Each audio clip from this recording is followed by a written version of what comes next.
이거 전에 제가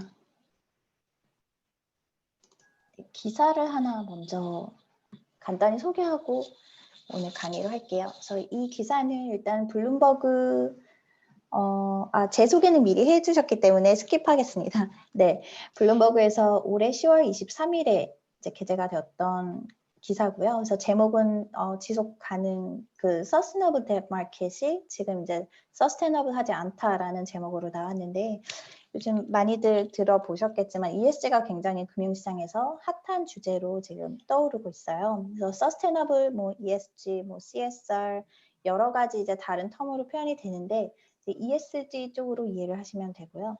이 기사 주요 내용을 보시면 최근에 이제 EU에서 첫 번째로 소셜 번드라는 거를 발행을 했습니다. 그래서 소셜 번드는 ESG의 가운데 S에 해당하는 이제 채권 발행을 보실 수 있는데요. 약 170억 유로 정도로 적지 않은 규모로 발행을 했음에도 불구하고 일단 물론 이거는 이제 EU에서 발행을 했기 때문에 AAA 채권 신용 등급을 가지고 있고요. 그래서 지금 이제 투자자들이 요즘 아시겠지만 굉장히 금리가 전 세계적으로 좀 낮은 상태고 거의 제로에서 특히 유럽 쪽은 이제 마이너스인 상태고요.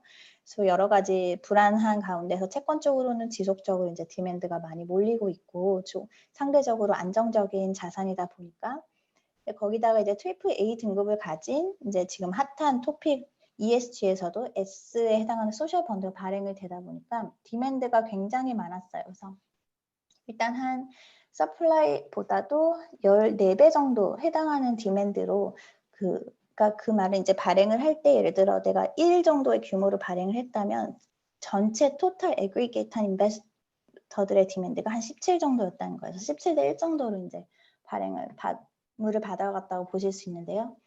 이것이 이제 시사하는 점이 무엇이냐 이거에 대해서 블룸버그에서 기사를 썼어요. 그래서 이거는 당연히 서스테이너블한 파이낸스 측면에서는 좋은 사인이다.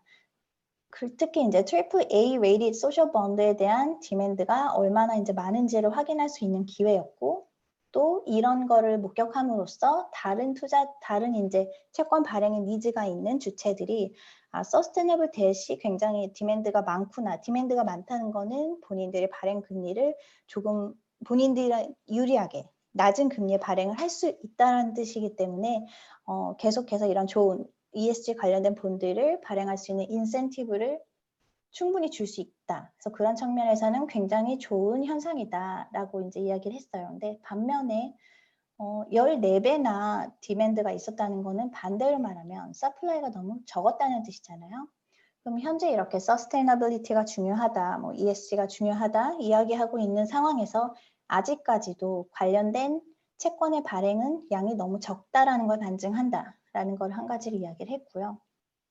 또 그렇다면 그럼 이 문제, 그러니까 여기서 가장 문제를 삼는 건 일단 근본적으로 ESG 발행 시장이 너무 아직까지 작고 구조적으로 따라서 불안정하다라는 이야기를 하고 있어요. 그래서 솔루션으로 이제 마켓이 점점 커져야 될 텐데 이렇게 인센티바이즈가 되고 하면 이제 자연적으로 당연히 커질 수밖에 없겠죠. 그래서 예를 들어 지금보다 10배 정도 커진다면 실제 그 전통적인 ESG가 아닌 모든 일반적인 채권들이 거래되고 발행되는 그 채권 시장과 비슷한 형태를 갖추게 될 것이고, 그 말은 시큐리타이제이션, 그러니까 구조화 상품들도 나올 수 있는 이제 가능성이 열릴 것이다. 이렇게 이야기를 했습니다. 그래서 전부 다 이제 픽스드 인컴 에셋 섹터로 이제 보실 수가 있고요. 그래서 CLO 이런 것도 다 그쪽에 해당이 되니까. 그래서 좀 더 큰 스케일을 보자면 이제 지금은 좀 AAA라든지 굉장히 우량한 신용 등급을 가진 채권들 위주로 ESG 채권들이 발행이 되고 있는데요.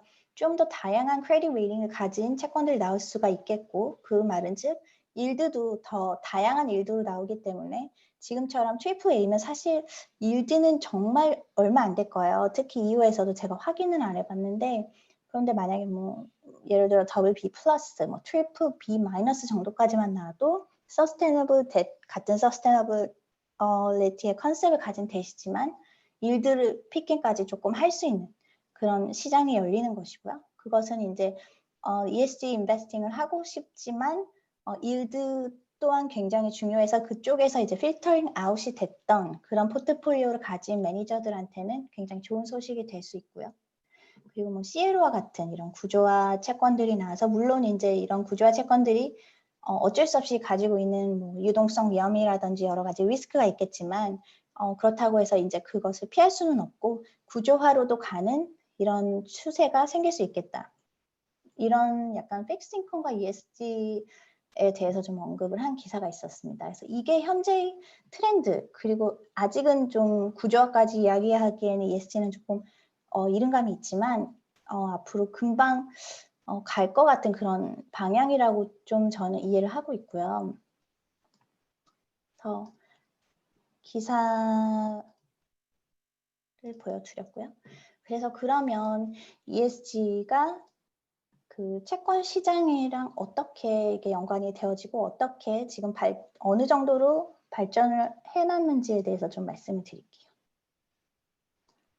이거는 제가 억지로 넣었어요. 왜냐면 사실 아직 ESG라는 컨셉에 제가 얼마나 다들 익숙하진지를 몰라서 한 번은 설명을 드려야 될 것 같아서요. 그래서 ESG investing, 조금 더 요즘 많이 쓰는 텀으로는 ESG integration이라는 단어가 뭐 ESG 적용, 뭐 ESG 뭐 여러 가지 이제 텀으로 표현은 되는데 결국은 environmental, social, governance 이 세 가지 측면에 대해서 이제 고려를 해서 이거를 투자 의사 결정에 전반적으로 다 반영을 한다는 의미를 가지고 있어요. 그래서 그게 무슨 말이냐면 기존에는 뭐 인베스트먼트 디시전을 만들 때 주로 재무적인 측면을 분석을 하잖아요. 물론 뭐 주로 뭐 intangible asset보다는 tangible assets, 뭐 securities나 뭐 이런 여러 가지 리스크도 좀 financial factor를 훨씬 많이 고려를 해서 밸류에이션을 하고 크레딧 레이팅을 내고 그렇게 했는데 이제 ESG에는 전부 다 이제 non-financial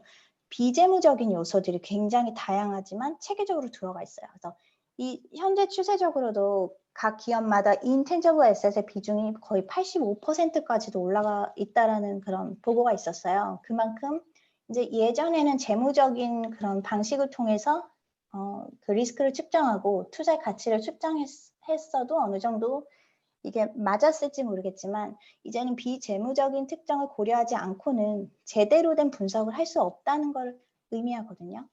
그래서 이제 지금 특히나 그 금융 중개기관들, 뭐 신용평가사라든지 뭐 증권사라든지 이런 자산운용사라든지 이런 데서 더 앞장서서 ESG 인테그레이션을 하고 있는 거라고 이해를 하시면 돼요. 그래서 ESG 팩터에 대해서는 사실 이거 아직 문제 중에 하나긴 한데 환경이나 사회 지배구조 측면에서 각각의 하우스마다 디파인하고 있는 그 요소들이 달라요. 그러다 보니까 당연히 분석 결과도 달라지고 이런 점은 아직까지도 저희가 ESG에 대해서 떠드는 거에 비해서 한계 아직 없고 컨센서스가 아직 만들어진 게 없다는 그런 약간 현실적인 한계점을 좀 드러내는 점인데 오늘은 그 부분은 아마 이제 이 정도만 말씀을 드릴 것 같고요. 여기에 있는 데피니션은 뱅크 오브 아메리카 메릴린치에서 가지고 온 거예요. 그래서 environmental에 여기는 뭐 천연 자원을 어떻게 활용하고 있는지, 뭐 탄소 배출량은 어떤지, 뭐 오염 요인들, 뭐 웨이스트 처리는 어떻게 하는지, 또 많이 들어가는데 여기 없는 게 그 수자원에 대해서 어떻게 이용하는지 이런 것들이 이제 environmental이 돼 있고 이런 것들을 지금 굉장히 비재무적인 요소고 옛날에는 수치로 퀀티파이 하기 어려웠던 요소들인데 지금 숫자로 많이 이제 분석을 하기 위해서 퀀티파이를 많이 하고 있어요. 그리고 소셜 같은 경우는 그 직원들의 뭐 그 다이버시티 다양성이라든지 뭐 트레이닝을 잘 하는지 그 인권이 잘 지켜지는지 또 특히 요즘 중요시되는 게 그 정보 보안을 제대로 하고 있는지 이런 것들이 이제 소셜 팩터로 들어가 있고 아마 지배 구조는 조금 더 익숙하실 거예요. 뭐 이사회의 그 독립성이 잘 보장이 되는지, 다양성, 뭐 주주 권익 이런 여러 가지들이 이제 또 지배 구조로 들어가 있어요. 그래서 투자 의사 결정을 할 때 한마디로 예를 들면 뭐 여러 가지 회사마다 입장이 다르겠지만 포트폴리오 매니저 입장에서는 내가 어떤 포트폴리오에 기업을 넣고자 할 때 이 포트폴리오가 꼭 예를 들어 사회적 책임 투자랑 조금 다른 게 포트폴리오가 꼭 ESG 펀드가 아니어도 내 회사에서 이 매니저가 운영하는 모든 포트폴리오에 ESG 팩터를 고려한다는 것은 그 기업에서 특별히 ESG 점수 평가 결과가 좀 너무 뒤떨어지는 기업에 대해서는 그 익스포저를 투자를 최소화한다는 뜻이에요. 그렇게 하면 이제 결과적으로 이제 그렇게 하는 이유는 여러 가지가 있겠지만 그렇게 함으로써 이제 배제된 기업들에서는 조금 더 내가 ESG를 제대로 하지 않아서 자꾸 이렇게 랜딩하게 되는 그러니까 borrowing rate도 높아지고 투자를 받는데 좀 불리하구나 이런 거를 느끼면 또 그런 기업들이 ESG 측면을 발달해서 결론적으로는 어떤 사회가 지속 서스테이너블한 사회가 만들어지는데 기여할 것이다라는 이런 강한 드라이브가 있는 거고요. 그래서 그게 이제 ESG라고 보시면 돼요. 그러면 조금 더 와닿는 그런 예를 가지고 ESG를 설명드릴게요. 그럼 세 가지 예가 있는데 첫 번째 기억하시죠? 2008년, 2009년에 있었던 서프라임 그 모기지 크라이시스. 이건 이제 여기서 거버넌스 이슈로 났어요. 참고로 제가 오늘 강의 드리는 자료는 프라이머리 소스가 일드북이라는 그 굉장히 컴프리헨시브한 보고서가 있는데 여기에서 거의 다 제가 인용을 했다고 보시면 됩니다. 그래서 일단 그때 주택시장 버블이 한참 껴있을 때여서 2006년, 7년 다 기억하시겠지만 막 주택 가격도 엄청 올라가고 대출도 받기가 쉽고 그래서 누구나 약간 엄청나게 완화된 대출 조건에 따라서 아무나 대출을 받았고 그래서 아무나 집을 샀고 뭐 그러다 보니까 내가 사실 소득이 있는지 없는지도 제대로 확인을 안 하고 돈을 빌려줬어요. 집을 살 수 있도록.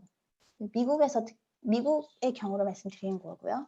그러면서 이제 리만의 그때 이제 유동화 사태 일어나고 하면서 금융시장이 무너지면서 주택시장도 버블이 사라지면서 자산 가치가 급격하게 감소하고 소득이 저하되고 당연히 고용이 이제 떨어졌으니까 그러면서 이제 기존에 완화된 대출 조건으로 대출을 받았던 사람들의 상환 능력이 상실을 한 거예요. 그러다 보니까 당연히 부도율이 급상승했겠죠.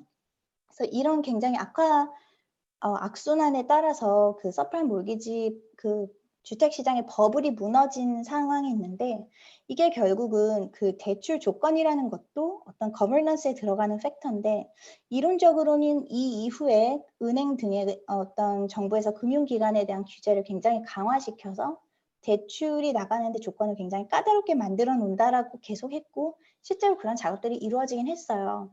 그리고 지금은 이제 다시 민영화한다고 하지만 결론적으로 그때 이제 민간 기업이었던 페니메 이런 데도 이제 정부에서 끌어안으면서 거기까지 이제 부도가 나면은 시민들한테 그 피해가 가기 때문에 그런 쪽으로도 장치를 많이 하고 여러 가지로 규제를 강화하고 했지만 실제로는 어떠냐?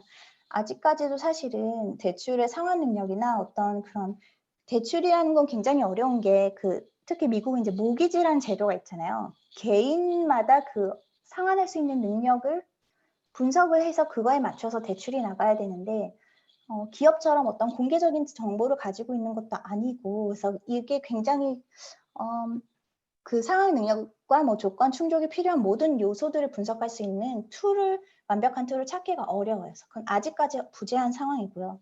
또 무작위 대출 행위를 그러니까 기관에서 줄 때 무작위한 어떤 그 대출 행위를 가려내는 어떤 기준점을 적용해서 이렇게 규제를 해야 되는지 이것도 아직까지 못 찾고 있어요. 그러니까 한마디로 지금 시장이 좋지만 정말 이게 제대로 작동되고 있는지는 아직 의문인 상태예요. 그래서 이것도 ESG에 들어가서 거버넌스를 정말 세밀하게 잘 했다면 조금 방지할 수 있었던 사태가 아닌가 이런 시사점을 가지고 있고요. 두 번째는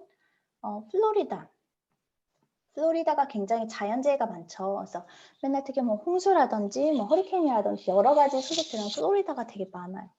그래서 특히 물 관련된 자연재해가 많은 지역인데 그러다 보니까 부동산 시장이 굉장히 불안한 거예요.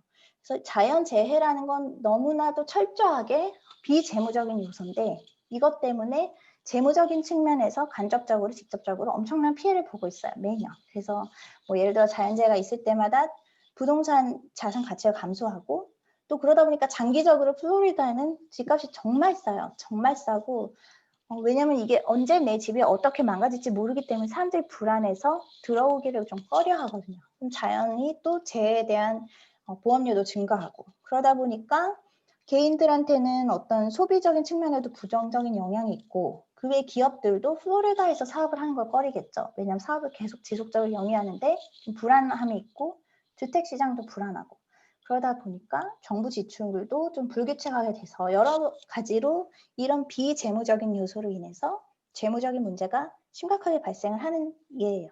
그래서 이런 특수 지역에는 무엇보다도 환경 측면을 고려한 재무적인 분석이 굉장히 필요하고요.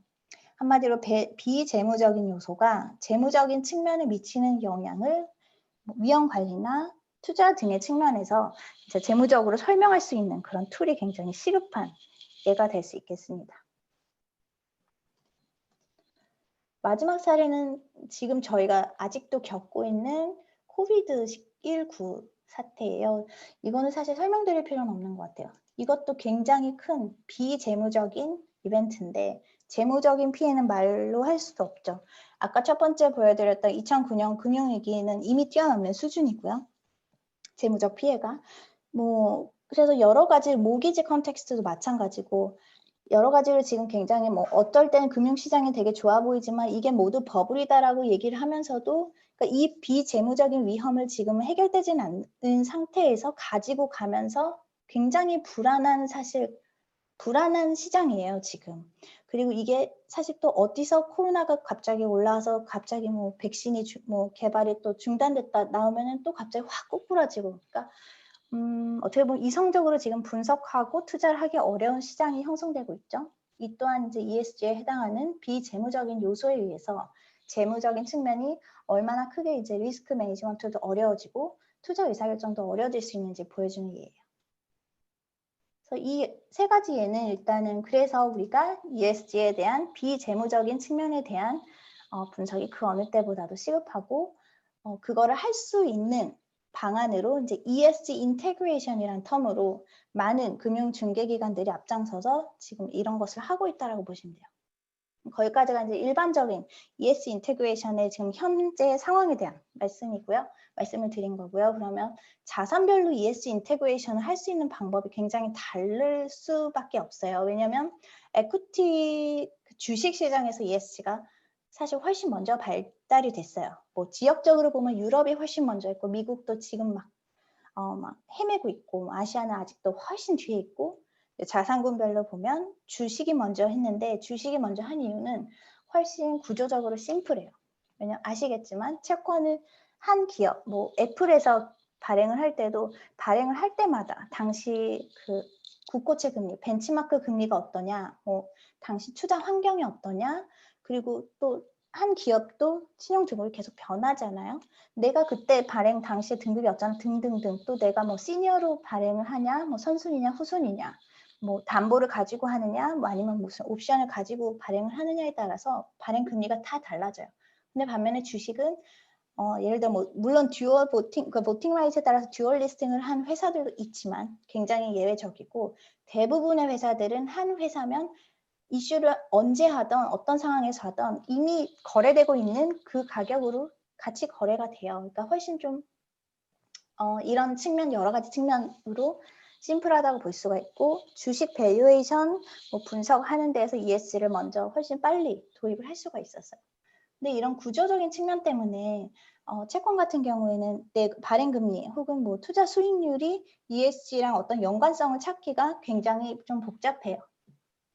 그래서 이 그래프를 보시면 여기 하늘색이 퍼블릭 에퀴티가 그 주식 시장에서 이제 ESG 그 자산 배분 자체가 ESG 관련된 곳에 배분이 된 그 포션을 보여주는데 전체를 합쳤을 때 퍼블릭 에퀴티가 한 50% 이상이 되고요.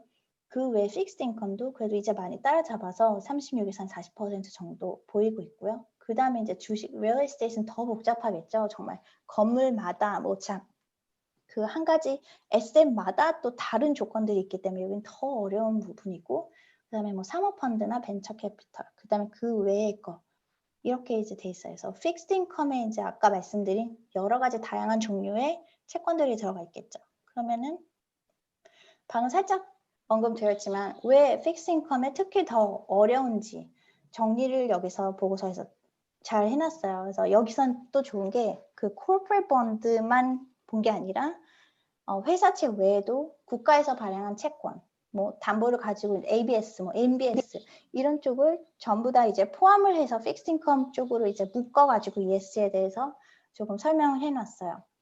그래서 첫 번째 보면 일단은 그 데이터 자체를 모으기가 굉장히 어려워요. 픽스드 인컴. 그러니까 계속 이거를 주식이랑 비교를 해서 생각하시면 굉장히 쉬우실 거예요. 주식은 이미 상장이 된 주식에 대해서 이야기를 하는 거고요.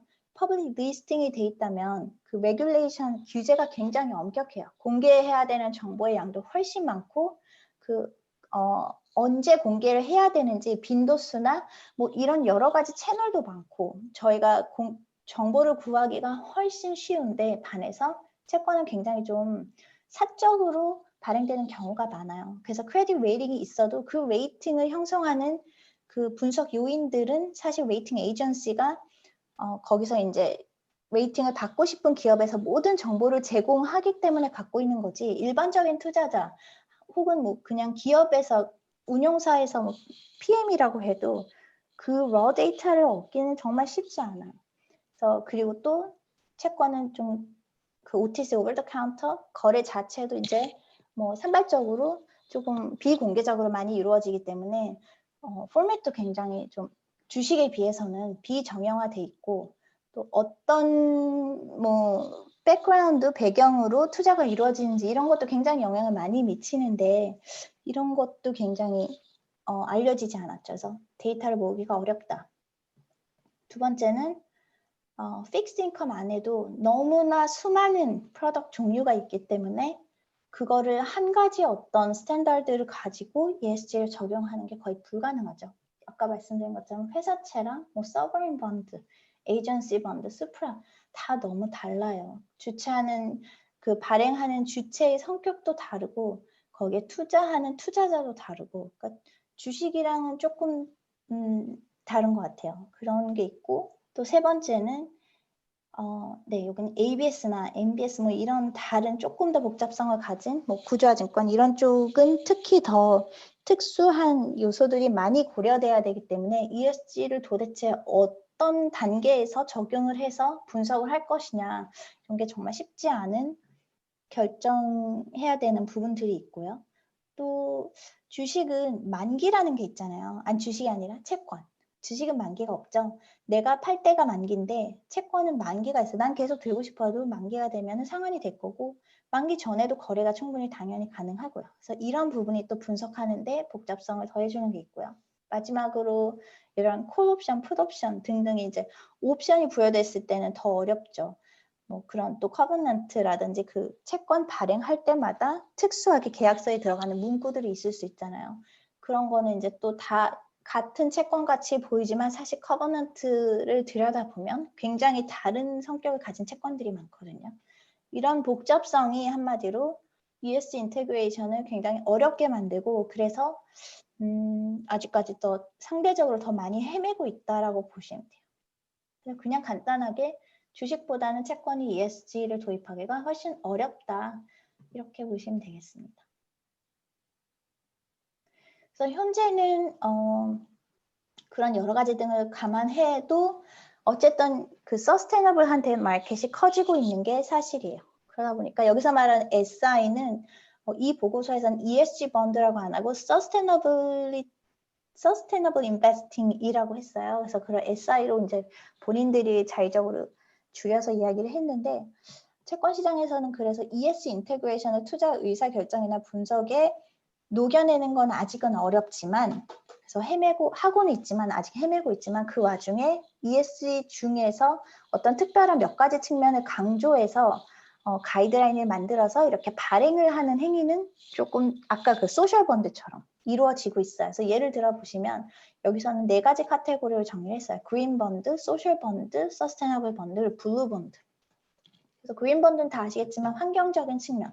그래서 이 채권을 어떤 A 기업이 예를 들어 엑손 그 오일 회사에서 특히 그런 데에서 더 환경적인 위험이 많은 회사에서 그린 번드를 좀 발행할 수 있는 요인들이 있겠죠. 왜냐하면 부인들의 이제 레퓨테이션이라든지 이런 것도 관리를 해야 되고 또 이제 그린 번드를 발행하면 그냥 일반 번드보다는 발행 금리가 조금 낮아요. 왜냐하면 발행을 하면서 그 발행으로 인해서 얻어지는 어떤 수익금을 특정한 친환경적인 프로젝트에 자기들이 투자를 할 것을 약속을 하고 발행을 하거든요.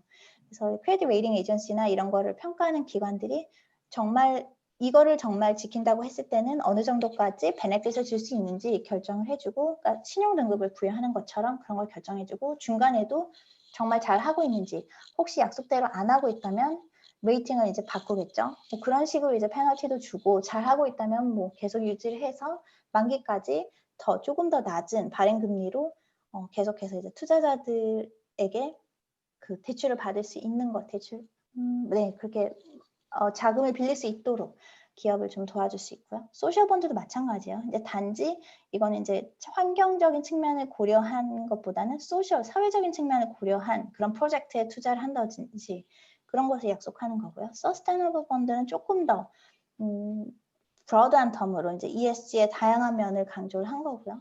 저는 좀 특이했던 게 처음 봤던 게 블루 번드예요. 블루 번드가 이제 그 마린 그 해양 그러니까 그 뭐라 그러죠?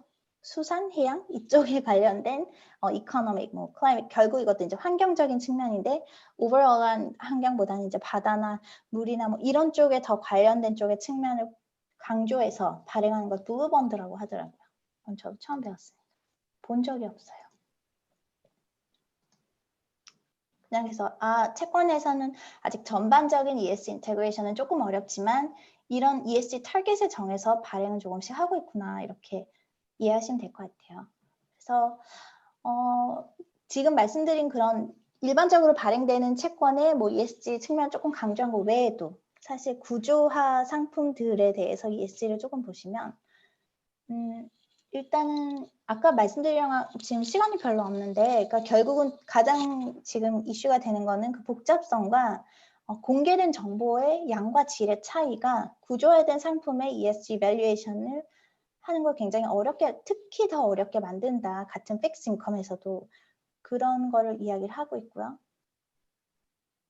그래서 이 여러 가지 이제 시도들이 있는데 결국은 이제 키 리스크들에 대해서 간파를 하는 것부터 뭐 시작을 해야 된다라는 이유가 있고요. 이거는 여기서 이제 그래서 왜 MBS에서 MBS를 예를 들어 MBS 채권을 분석할 때 ES를 어떻게 하는지 한 가지 예를 들었는데 그 예를 이해를 돕기 위해서 MBS 구조가 어떻게 되는지를 간단히 설명을 해놨어요. 근데 이거는 아마 수업 시간에 배우셨을 것 같아요. 여기서 바로들이 있고 풀이 이렇게 있을 때 트렌치를 같은 MBS들을 다 묶어서 다른 트렌치로 발행을 하면 여기에 투자하는 분이 있을 수 있고 뭐 여기에 투자하는 분이 있을 수 있고 그런 거죠. 그래서 이제 트리거링 이벤트가 발생했을 때 여기부터 이제 손실을 메꾸는 거고 그래서 리스크는 당연히 밑에가 제일 높겠죠. 일도 더 제일 높겠죠. 이런 걸 설명해주고 있어요. 그래서 여기서 예를 들어서 모기지 프로덕트 같은 경우는 ESG 프레임워크를 어떻게 가져갈 수 있느냐 이걸 이제 여기서 사실은 보여주고 싶어서 이 보고서가 나왔던 것 같아요. 그래서 여기서는 한 가지 더 고려해야 될 게 있죠. 채권은 예를 들어 대부분이 unsecured, 뭐 senior, 뭐 이런 식으로 나는데 얘는 collateral이 있어요. MBS 쪽은. 그래서 collateral을 한쪽 분석을 해야 되고 transaction, 거래 레벨에서 그 거래되는 가격 측면에 반영되는 쪽을 또 한 번. 그래서 이렇게 두 단계로 나눠서 고려를 한다. 그리고 또 하나는 랜딩하는 주체에 대해서 한번 분석하고 또 서비싱하는 주체가 있잖아요. 이렇게 그 모기지를 풀링을 하고 뭐 시큐리타이제이션 하고 그래서 판매하고 이런 중개기관들에 대해서도 또 이렇게 두 측면으로 나눠서 분석할 수 있다.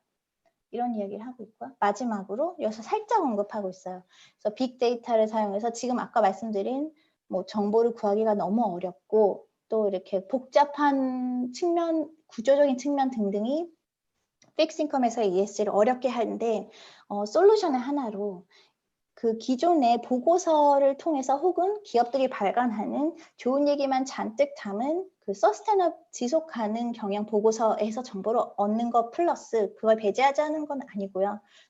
빅 퍼블릭 데이터를 이용해서 AI 테크닉을 통해서 뭐 센티멘트 애널리시스라든지 여러 가지 방법으로 조금 그 객관성을 조금 더 보완할 수 있는 방법들이 있다. 이런 이야기를 하고 있습니다. 네, 여기까지 일단 해야 될 것 같고요. 그 연구를 잠깐 말씀드리려고 그랬는데 시간도 그렇고 안 해도 될 것 같아요. 교수님 어떠세요? 괜찮을까요? 말씀 간단히 해 주셔도 될 것 같은데요. 그러면 시간 괜찮으세요? 네. 한 뭐 10분 정도 더 하셔도 될 것 같아요. 네. 그럼 잠시만요. 이게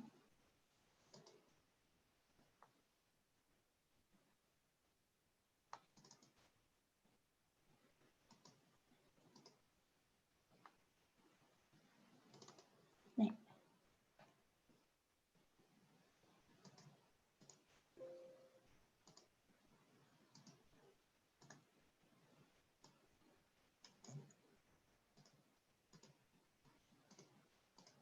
예. 학계에 주목을 받은 연구를 좀 말씀을 해 주셔야.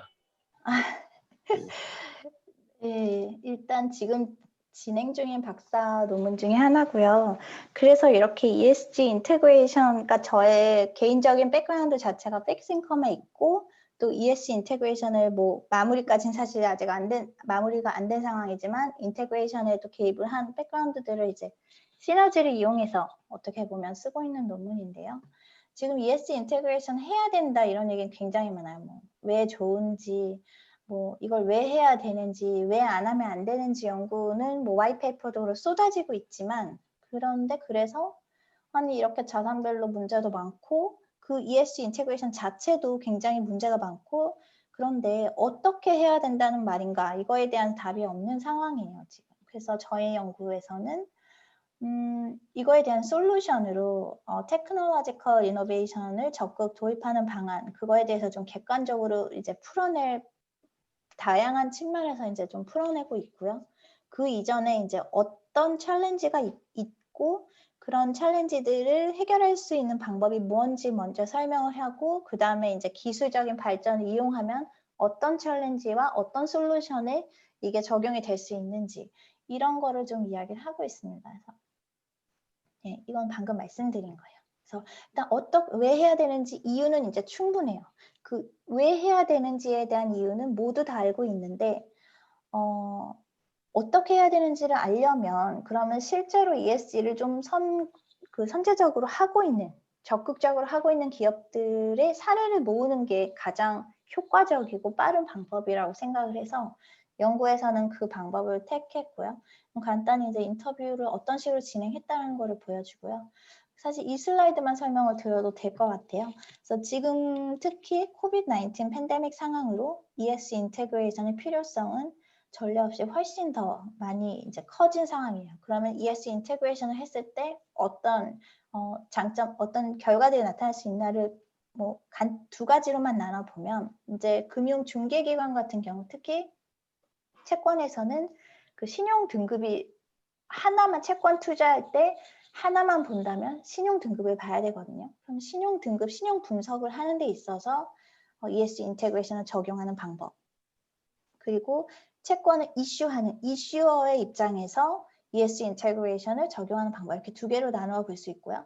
그래서 신용 분석을 할 때 ESG를 적용했을 때 결과적으로는 투자 의사결정을 훨씬 더 나은 투자 의사결정을 할 수 있게 해줌에 따라서 엔드 인베스터들이 베네핏을 볼 수 있다. 그리고 궁극적으로는 서스테너블 된 마켓의 발전에 기여할 수 있다. 라는 것이고요. 왜냐하면 신용 등급이 제대로 분석이 빨리 이루어지고 많이 이루어진 채권 시장일수록 당연히 발전을 먼저 더 빨리 하게 되어 있거든요. 그래서 또 두 번째로 말씀드린 기업 측면에서는 ESG 인테그레이션은 그래서 early warning system, 조기 어떤 리스크가 실제로 가시화될 것 같을 때 이런 워닝 시스템을 만드는 데도 도움이 될 수 있고, 또 전반적인 리스크 매니지먼트에는 굉장히 크게 도움을 줄 수 있다. 그럼 결과적으로는 이런 리스크를 매니지를 잘 함으로 그 기업의 생존율, 장기적인 생존 가능성이 더 높고, 또 재무적으로도 퍼포먼스가 더 좋아질 수 있다. 왜냐면 borrowing cost를 줄이고 뭐 주식으로 더 이렇게 주식 가격이 올라가고 이런 여러 가지 결과물들이 전부 다 기업의 입장에서는 퍼포먼스가 좋아지는 거거든요. 그래서 이런 거를 이제 저희가 프로포지션으로 만들어서 주장을 하고 있고요. 그래서 인터뷰를 했던 기업들을 지금 이게 예전에 만들었던 슬라이드라서 사실 안 들어간 회사들이 좀 있어요. 그래서 이런 회사들, 그러니까 결국 채권에서 가장 중요한 신용 등급을 분석하는 그 평가하는 기관, 그 도메스틱 하나 글로벌 하나 있고 또 다른 중개기관 중에 이제 글로벌리 채권 쪽에 투자에 굉장히 프레젠스가 큰 어떤 자산운용사도 하나를 사례로 넣었고요.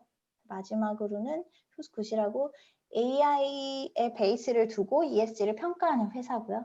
또 여기 포함이 안 돼 있지만 최근에 인터뷰한 회사는 이제 ESG 쪽으로 전문성을 갖고 있지는 않지만 AI의 베이스를 둔 특히 그 Natural Language Processing이라고 이런 빅데이터를 이용해서 그 언어를 분석해서 그거를 퀀티파이하는 재무적으로 분석할 수 있게 데이터를 만들어주는 그런 API를 개발하는 그런 회사를 인터뷰를 한번 했어요.